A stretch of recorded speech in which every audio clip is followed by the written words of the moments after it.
and $20 was like the minimum. He was like, $20 would be cool, but like 100 would be love. I was like, how do you just ask for $100 for somebody that like the CD game has changed?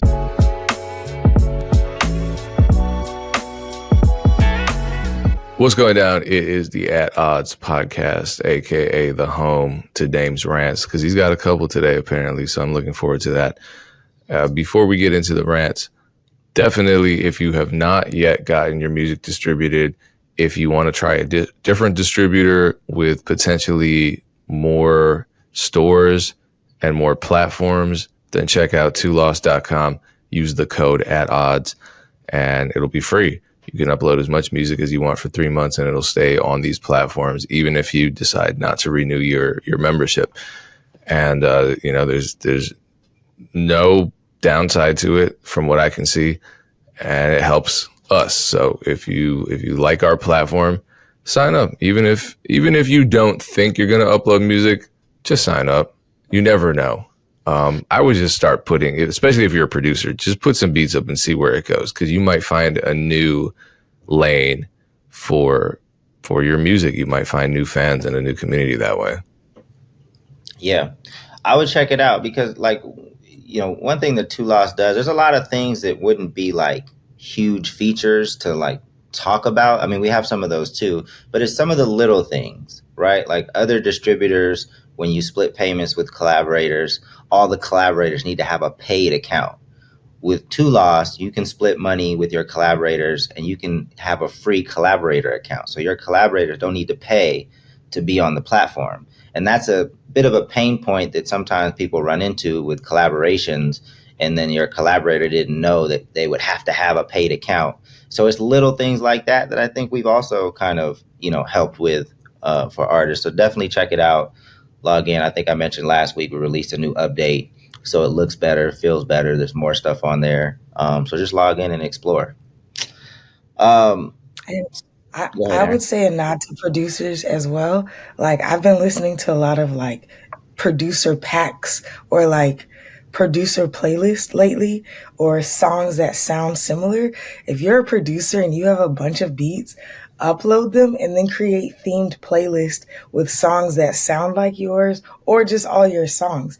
If it's tight and I'm working, I'm just going to be listening on repeat, which is what I've been doing lately to help focus. So if you're a producer, especially if you have a lot of beats in the same vein, this is a good shot to try and it won't cost you anything. You might as well. Yeah. So I'm at South by, and Erinn's at South by Southwest as well. I actually just had a meeting this morning with a company called Cyanite. Cyanite has an AI technology to help you get to tag your music with appropriate metadata. I think that sometimes people don't really describe their music well.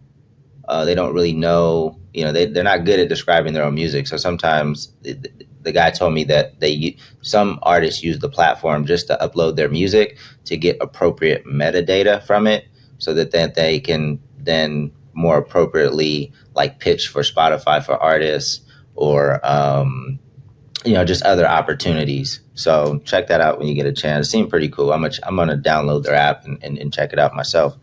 But also, I've been at South by for only a day. Just got here yesterday. So obviously there's a ton of artists that are, trying to get their music heard. I got a CD from an artist, and I don't even remember. Oh, it's terrible font on here. I don't even know. He does have a QR code on here. I guess I can scan that. But anyway, I ran into him and he was kind of, I try to show love to artists when I see it, because I know what that grind is like. Like we used to sell CDs. My brother used to sell CDs in the early days of Funk Volume. So kind of like the same approach I take to the young kids that are selling candy for their teams. Like I always try to hear them out, try to have a conversation, see if they're lying to me or not. Like, are you really on this team? Like, are you, because I used to do that door to door when I was young for various things. So, but anyway, this cat was telling me, he was actually asking for $20 initially. He was asking for $20 for this. Like I never met this cat before in my life. He was asking me for $20, He told me that in 6 months he'll be on TV, and $20 was like the minimum. He was like, $20 would be cool, but like 100 would be love. I was like, how do you just ask for $100 for somebody that like the CD game has changed. So I gave him $4 for it. I don't have a CD player anymore, so I don't even know where I'll listen to this. I might check out his Instagram. I'm just curious sometimes of like how. Wait, how did you negotiate down from 100 to 4? No, I didn't have to negotiate. I looked in my wallet. I only had like $4. And then he was like, I almost took it back because then he was like, oh, I'll take it. Like disappointed. Like you should be happy that I'm sitting here having this conversation with you and actually listening to your spiel, and willing to give you anything. But man, is that the CD game has changed? I don't know the last time you guys have been confronted with somebody that has their music on the street, but do you guys have an experience or weigh in on my experience? I mean, I used to do that. I used to be in the streets selling CDs, and I don't know. I mean, I got cussed out. We damn near got into fights with people. It was. What do you think about the exchange I had? Should I have just walked away and be like, "Yo, you're tripping"? I mean, I'm not giving you retroactive advice. I think I would give advice to him, and I would just say, be really personable, because he wasted a lot of his time trying to convince you to do something unreasonable when he could have spoken to a lot more people in that time period and maybe gotten $5 to $15 per CD. It's just going to be a cold world out there when you're selling a CD that has no appeal in terms of its collector's value the way that vinyl does, and it has no real practical use given that people just like my car doesn't have a CD player, my computers don't have CD-ROM drives, my laptops don't have CD-ROM drives. I wouldn't know how to play a CD today. So that's tough. He signed it for me, so maybe the autograph will be worth something. Okay, I mean, yeah, it's just, artists have to, I feel like he's probably early in his journey and he hasn't really figured out that music doesn't have intrinsic value, right, monetary value to people. And I think there are a million different ways he could have gone about that better. I mean, if you want to sell, I don't know, it might be corny, but just get a damn speaker, play the music, and have some kind of physical merchandise for sale that's not a CD if you're trying to make money. And then also understand that you're at South by, where honestly the best outcome anyone can hope for is to just network and build fans. So I feel like that maybe should have been his goal rather than squeezing money out of people for an obsolete form of media. Yeah, I think it's I thought you were about to tell us a story about an artist who was asking for a certain dollar amount for their CD because they understood that the CD was more of a memento and not an actual representation of, like Payne said, like any value, like it's a token. But the fact that he asked you for $20 is insane. And the fact that he said, I'm going to be on TV in a few years is super weird and representative of the fact that CDs plus TV as an equivalent of success equals this dude is probably still stuck in the early 2000s for success metrics, because TV, I'm so confused. Like, where on TV will you be? Are you going to be on the non-existent MTV, the BET Plus, not even Plus, BET that nobody tunes into for music videos? Are you going to be on ESPN because you have a song, but do they invite random rappers? Well, I'm confused. It's clear that he's confused. But if you want to sell CDs, especially at a place like South by Southwest, again, Payne gave great game. Just play your music and have something. You're selling yourself, not your music. That's what people are buying. People are always buying you, not whatever product that you're selling. The product that you're selling should be icing on the cake of you. They should want to spend time with you or invest in you because you have charisma or energy or whatever. If I was selling CDs on the block, which I never would do because it doesn't make sense, I would sell a shit ton because people like me. If you don't have a likable personality, if you don't have an actual pitch, if you don't have a thought process that makes sense, then what are you doing? If you're just trying to make money, you should have a wager. It should be something. If you buy this, then this. If this, then this. I also take Cash App. When I used to sell CDs, I'll just tell you this is way back when I used to sell more than the band that I actually managed. So I stopped selling CDs and just sat at the table because I wasn't getting paid to do that. Like, I was a new manager. We didn't really have percentages. It was whatever. So I would be like, yeah, like, I'll take you could give me, I'll take cash, I'll take card, I'll take gold, your firstborn child, like, that's just like something funny, something goofy. And then people are like, wait, what? And then I'm like, cause you're not going to tell me you don't have something you can give me. Right. And then the exchange goes to, oh, you really believe in this, and then a conversation is had. And at very least, they remember me and the people that I'm representing in that moment. And then from there, they may go look at us, which would help, okay, they're walking away from the table, stepping by it. Okay, at least go follow us on Instagram. Or at that time it was Facebook. But this sounds like somebody who's trying to get gas money to go back home, which is cool. But again, sell something else. Yo, let me spit a verse to you. If you hate it, just give me $1 for walking with you. If you love it, give me 5. Something like this seems like a lack of creativity. And to me, that's not that this was supposed to be a rant. I'm frustrated by that because I feel like a lot of artists have a chip on their shoulder about people not paying attention, but they're not creative. I don't make music, but if I dropped a song today, you would pay attention to it. In fact, my company, I was telling Dame this last night, we dropped a couple of compilation projects. One was like a what do you call it? Like a Euro single where it's 2 songs and an interlude. And then another was a lo-fi project. It didn't do crazy, but I don't make music. We had 5,000 monthly listeners at one point. You know what I'm saying? And I really didn't promote it. I promoted the joint twice on Instagram, each of them. But it's not that hard to get people to notice you. Sustaining it, sure. But if you're not it's not that hard to get people to notice you.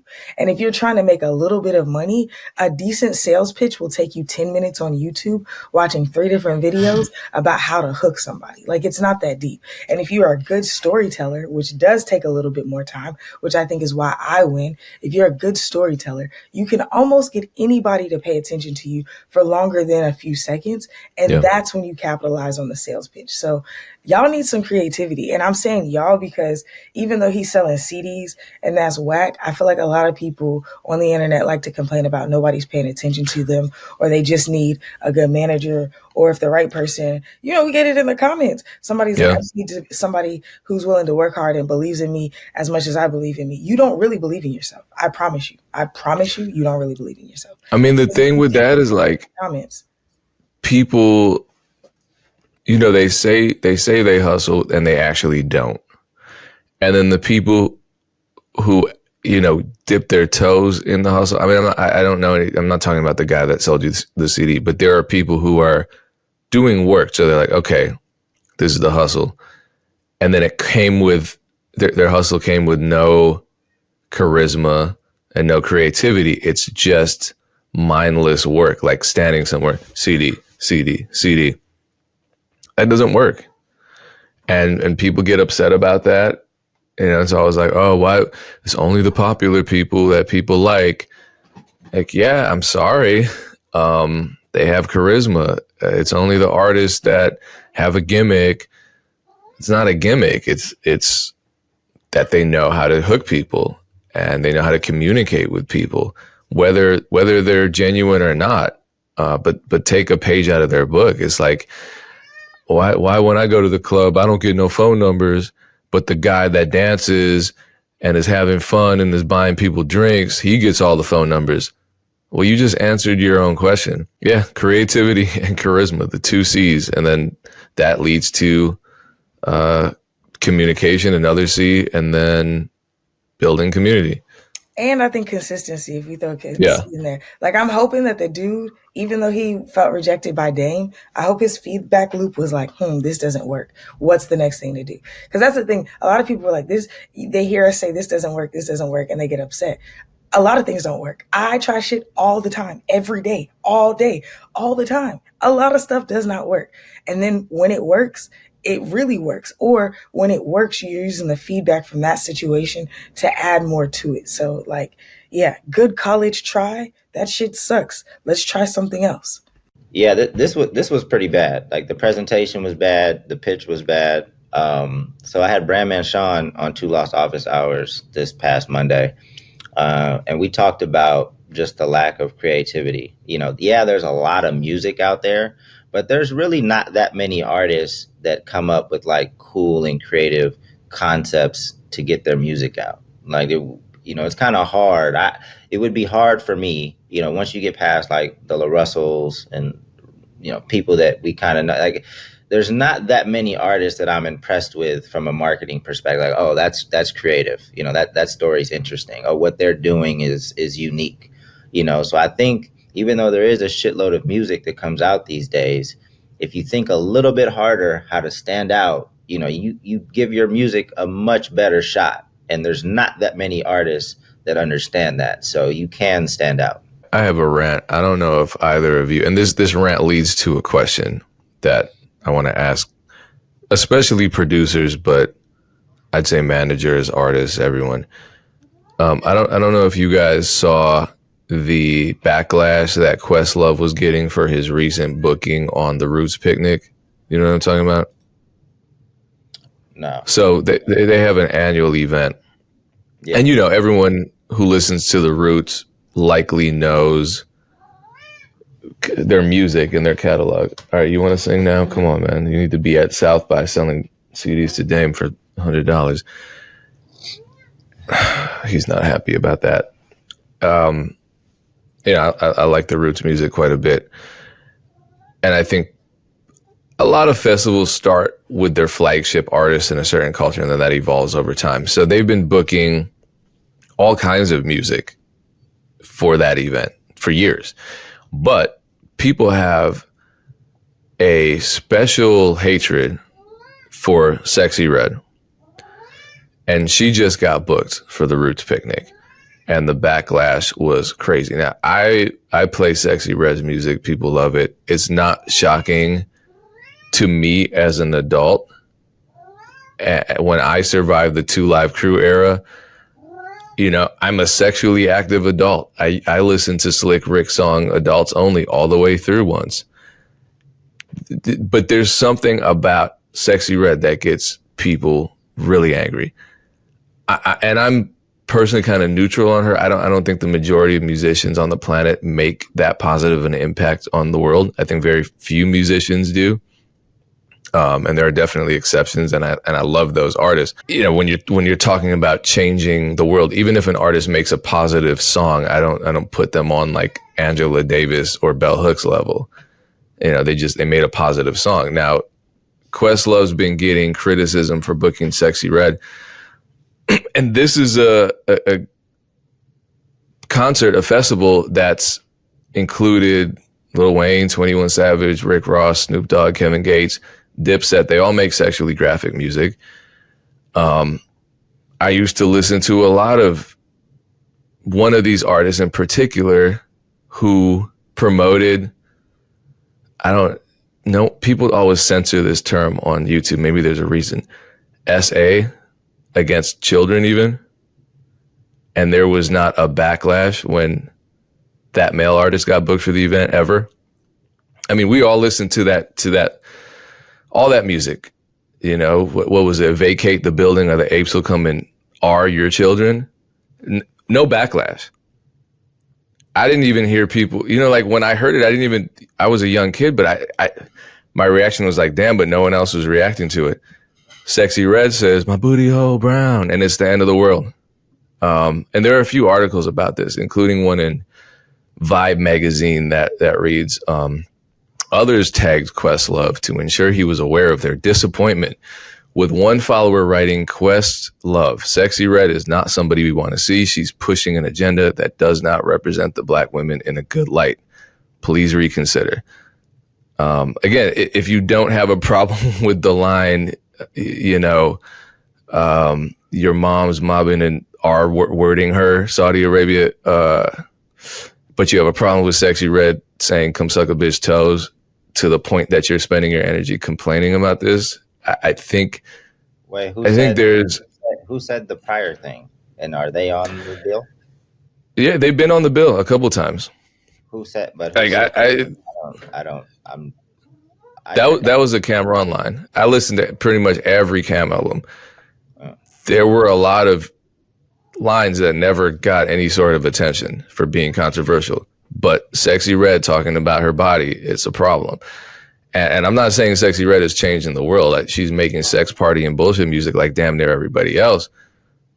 But like, why is it always a Black woman getting the wrath when she does what everyone else has been doing for decades? Like when Lizzo used language that wasn't particularly sensitive of folks in the disabled community, when everyone else has been doing it since the 80s, it was so concentrated on her.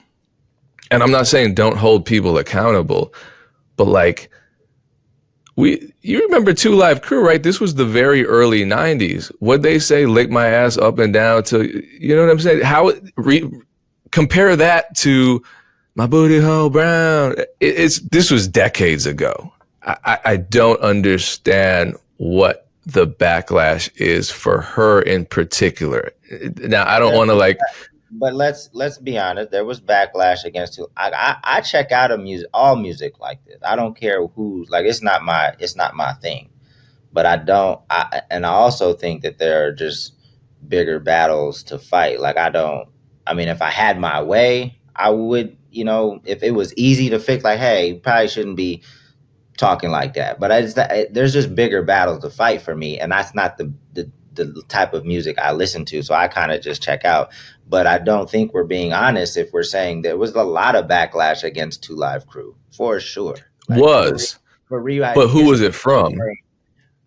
From everybody. From everybody. No, it wasn't from everybody. There was a lot of people didn't like Two Live Crew. They were very controversial, and it's part of the reason why they become more popular. It's one of the reasons Sexxy Redd becomes more popular. The backlash. I don't think it was hip hop and rap fans that were. Was there a big backlash from rap fans against Two Live Crew? I mean, what are you considering big? But do you think? So even with NWA, there was backlash within the hip hop community as well. Like because it was so against the grain of where hip hop was at. There definitely was backlash within and outside of the hip hop community, for sure. I was like 5 years old when that was going on, so yeah, I mean, I don't have that kind of information, so I'm probably wrong about that. But I mean, I think you're right in terms of it being a little different because she's a Black woman. I think their experience is always different, But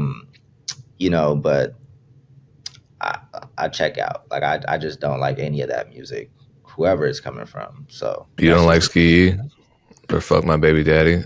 Nah, none of that gets played in my car. Like I'll take Stunner Man song. It gets played in my club, I'll tell you that. I don't know if either of you have gone back and heard the Stunner Man song. Was it the Eat a Salad? Yeah. I'll take that song. I'll take that song. Dave, the crazy thing is, let's make a point about this because I don't want to necessarily get into the Sexxy Redd thing because I'm with Dame. I'm like, I don't necessarily listen to her, but I like celebrate the fact that that's the type of music that she wants to make. And as a Black woman from St. Louis, she's like making a future for herself. I think, yeah, like it's not ethically, it's not what I want to support, but I do like Ski. That joint go in. Like I still, and when people play it, it runs like not just Ski, her music goes up. She's doing something unique. She's doing something different.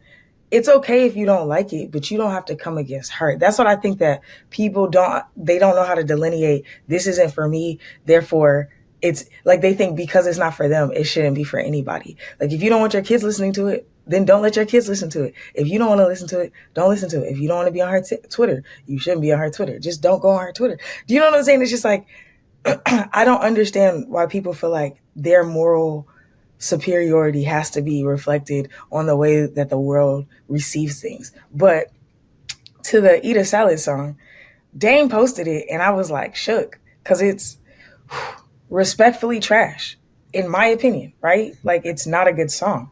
But he has like he's like not a great rapper. The lyrics don't really flow well, but it's different. And it's enough for you to be like, can he rap or not? And there's a lot of rappers who are out like that, where you're like, can he rap or not? The thing about this song where it's getting so much attention is you may call it a gimmick, like Payne said, or it could just be good branding. But his hook is, I'm going to talk about something that's not super popular.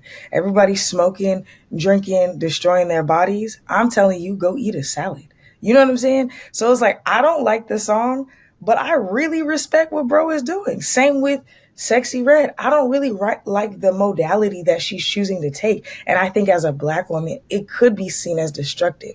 But I can't speak on her behalf and say that she's not a great person or what. She's young. And she reminds me of a lot of my cousins. And a lot of like, if some of my cousins would have popped up like right when they had their second or third child rapping, it would sound just like this. They in a different place than their life now. I'm not mad at homegirl, but this dude, shout out to him. What is his name? Ski Man. What? Stunner Man. Stunner Man. That's it's something. Someone in S Man. Whatever. Shout out to Stunner Man. I know about 30 Stunner Mans, but shout out to him because he's doing something different and it feels authentic to him. Like he seems like he's really on this wave. So I respect it. I feel like if homeboy who sold Dame this CD would have had a bag of salads in a cart, right?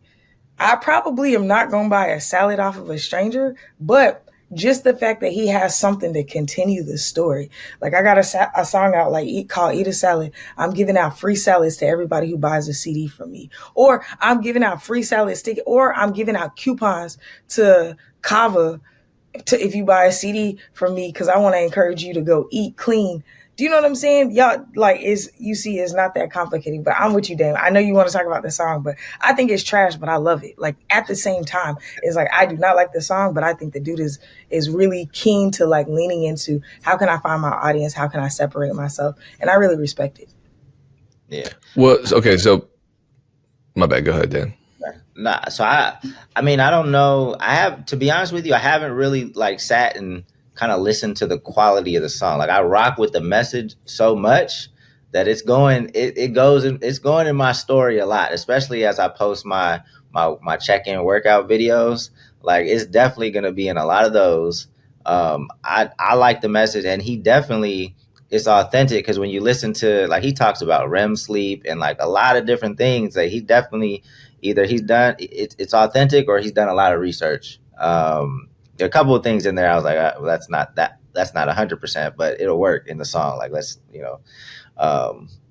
but yeah, I think it's done. And I followed him on Instagram too. That's the kind of stuff I like in my old age. So speaking of that, I'm in the producer community. A lot of producers are reaching a point in their lives where, they got kids. They've maybe been married for a while. They maybe have respectable jobs, not like the rest of us who are making beats and writing rap songs for a living.